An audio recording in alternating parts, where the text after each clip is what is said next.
Hello. Mishra classes की तरफ से सभी को गुड आफ्टरनून।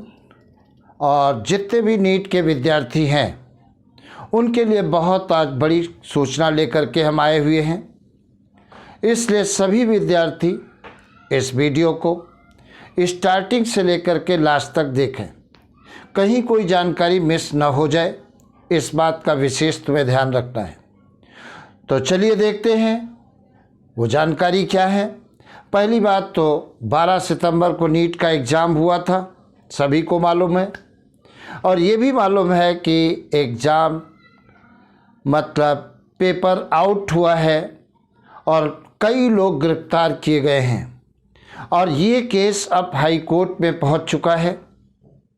हाई कोर्ट के डिसीजन के बाद सुप्रीम कोर्ट जाएगा और तब 100% डिसाइड होगा कि नीट का एग्ज़ाम कैंसिल होगा या नहीं होगा।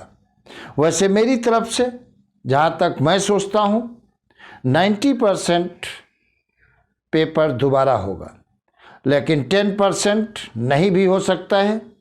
ऐसे केसों में आप पढ़ाई अपनी ब्रेक न करें, कंटिन्यू आप स्टडी करते रहें, जिससे अगर कोई दोबारा पेपर हो जाता है तो आपको कोई नुकसान न हो, क्योंकि आप ऑलरेडी तैयारी कर रहे हैं।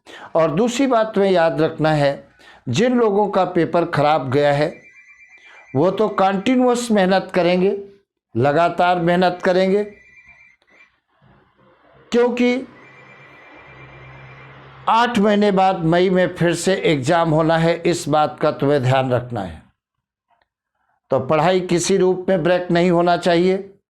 मिश्रा क्लासेस की तरफ से पूरे साल लगातार बायो के एमसीक्यू क्वेश्चन कराए गए हैं।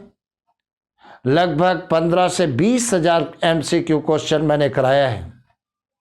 और जब मैं एमसीक्यू क्वेश्चन करा रहा था तब मैंने कहा था कि नीट एग्जामिनेशन के अंदर बायो में 80% से ज़्यादा क्वेश्चंस मेरे नीट एग्ज़ाम में आएंगे।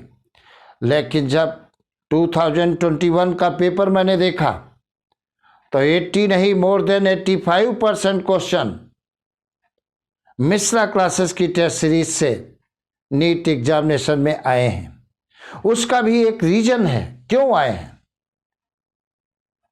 कि नीट का पेपर टोटल एनसीईआरटी बेस्ड होता है, एक भी क्वेश्चन बाहर का नहीं आता है। और मेरी टेस्ट सीरीज के जितने भी क्वेश्चन हैं वो एनसीईआरटी बुक पर बेस्ड है। यही कारण है कि 80% 85% से ज़्यादा क्वेश्चन मिश्रा क्लासेस की सीरीज से आए हैं। मिश्रा क्लासेस की तरफ से master series, challenger series, champion series, NEET test paper, बहुत सारी सीरीज कराई गई हैं। और मैंने जैसा कि बताया 15 से 20 हज़ार क्वेश्चन हमने कराए हैं। तो इन क्वेश्चनों की प्रैक्टिस आप जरूर करें, जिससे आप कहीं पीछे न रह जाएं। बाई चांस दोबारा एग्जाम हो गया तो क्या होगा। दूसरी बात एक और ध्यान रखना, नीट में सिलेक्शन हो जाता है जब आप एडमिशन के समय जाओगे तो स्टेट का डोमिसाइल जरूरी है। मैं स्टेट काउंसलिंग की बात कर रहा हूं। डोमिसाइल बहुत ज़रूरी है। अगर पंजाब का आपके पास आसाम का आपके पास डोमिसाइल नहीं है तो सिलेक्शन मुश्किल होगा, मतलब एडमिशन मुश्किल में फंस जाओगे। तो अभी आपके पास टाइम है। अगर आसाम का आपके पास डोमिसाइल नहीं है तो तुरंत बनवा लीजिए। और कौन कौन से डॉक्यूमेंट की ज़रूरत पड़ती है मैंने वीडियो बना करके डाल दिया है, यूट्यूब पर जा कर के सर्च करिए तो सारे डॉक्यूमेंट की एक लिस्ट आपको मालूम हो जाएगी। वो सारे पेपर आप तैयार कर लीजिए, क्योंकि अभी आपके पास समय है। क्योंकि जब एडमिशन का समय आ जाएगा और डॉक्यूमेंट नहीं तैयार हैं तो आपको समय नहीं दिया जाएगा, आपका एडमिशन कैंसिल किया जाएगा। तब आप क्या करोगे? तो इसलिए अभी तैयार कर लीजिए, डॉक्यूमेंट आप देख लीजिए, मैंने वीडियो बना करके डाल दिया है। अब देखिए क्या है, आसाम के बच्चों के लिए क्या कट ऑफ जा सकता है। इस कट ऑफ से 10 से 15 नंबर का वेरिएशन मिल सकता है।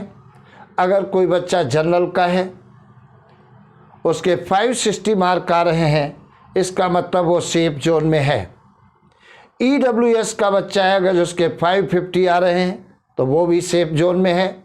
OBC का बच्चा है, 550 नंबर आ रहे हैं, सेफ जोन में है। SC का बच्चा है, 500 नंबर आ रहे हैं, इसका मतलब वो सेफ जोन में है। ST का बच्चा है, 420 मार्क आ रहे हैं, इसका मतलब सेफ जोन में है।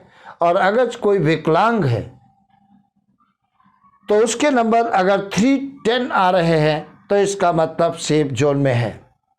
तो मिश्रा क्लासेस की तरफ से आसाम के बच्चों के लिए ये कट ऑफ जाना चाहिए। 10 से 15 नंबर का आपको वेरिएशन मिल सकता है। 10-15 नंबर ऊपर भी जा सकता है, कम भी जा सकता है, लेकिन बहुत ज़्यादा वेरिएशन नहीं मिलेगा।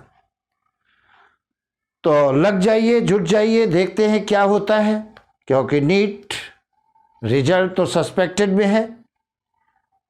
और अगर ये जानकारी आपको मेरी अच्छी लगी है तो चैनल को सब्सक्राइब कर लीजिए, वीडियो को लाइक कर लीजिए और वीडियो को अपने अपने ग्रुप में शेयर कर लीजिए, जिससे अगर नीट से संबंधित कोई मुझे जानकारी मिलती है, वो जानकारी वीडियो के माध्यम से हम आप तक पहुंचाते रहें।